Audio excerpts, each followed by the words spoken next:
دوستان اینجا سینه خیز باید بریم تا شجرهای سبز نشون بده. شجر رو ول کن. اینجا با یه 100 متر سینه خیز برو، توش پر طلا و اینا استاد.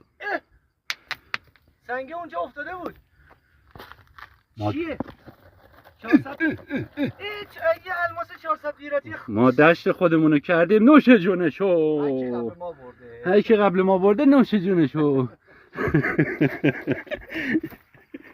شما میخواید به جا حفاری باید جنس آس بخرید، پول خرج کنید. حالا این باشه پول خرج کنید. از من بیاین تو پیج من. آره قاشق چنگالای خاله مریم از ما خرید کنید. بهترین جنس. ببین الان این جوی چه غنی آخه. جوغن سولاخی نیست، الان یه دونه اون توه. نه اون جوغن سولاخی اصیله. اینا رو فکر کنم با مته زدن. وای این ابزار افتاد. ما دیگه نمیتونیم کار کنیم. بیان اینو پیدا کنن. 1000 سال دیگه کمه. آره 1000 سال دیگه استیل کمه و همه استیل من اصلا نیست دیگه. استاد گنج سازی کردیم. میگن فرهنگ سازی کن، ما الان گنج سازی کردیم برای پیپی کردیم تو آیندگان. اگه اون ننداخته بودم این سنگ سبز شجره از عموجان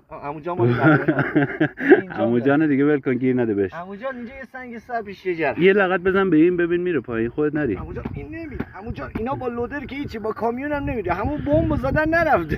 کوری نمیبینی. یه وقت اینجا نترکه. خب دوستان جان جانان نام خدا نگهدان. پسر کوه آل، بچه های کوه نمیدونم کجا.